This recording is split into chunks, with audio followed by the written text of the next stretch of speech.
সমাজৰ এটা বিশেষ শ্ৰেণীৰ তেওঁলোক, যাৰ বাবে তেওঁলোকক চিনাক্ত কৰা হৈছে বিশেষভাৱে সক্ষম।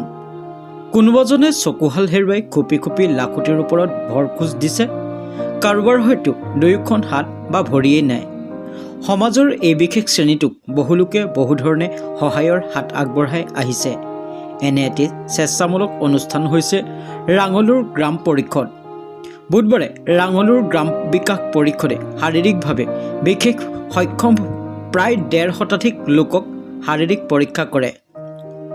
গ্ৰাম বিকাশ পৰিষদৰ সৌজন্যত আৰু গুৱাহাটীৰ এলিমকো অৰ্থ সাহায্যৰ বিশেষভাৱে সক্ষম লোকক কৃত্ৰিম সঁজুলি প্ৰদানৰ উদ্দেশ্যে আগত ৰাখি শাৰীৰিক পৰীক্ষা আৰু চিনাক্তকৰণ শিবিৰটো অনুষ্ঠিত হয়।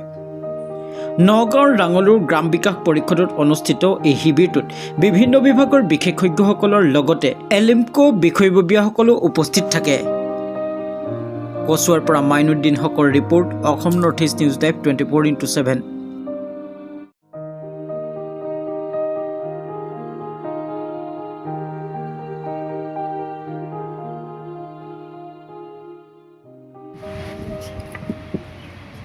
আজি অনুষ্ঠানটো কেনেধৰণে অনুষ্ঠিত কৰা হৈছে তাৰ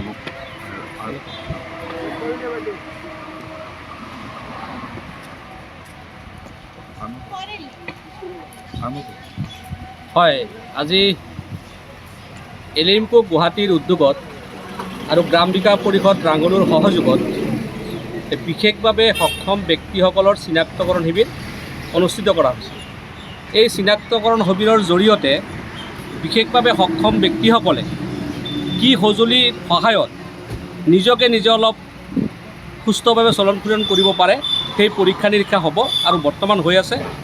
আমাৰ তাত প্ৰায় এতিয়ালৈকে ১৫০জন বিশেষভাৱে সক্ষম ব্যক্তি উপস্থিত হৈছে আৰু ডক্টৰে তেওঁলোকক চিনাক্তকৰণ কৰি আছে। আজিৰ পৰা হয়তো একমাহমান পিছত সেই চিনাক্তকৰণ হোৱা ব্যক্তিসকলক যাৰ যি সঁজুলি প্ৰয়োজন সেই সঁজুলিখিনি বিতৰণ কৰিব।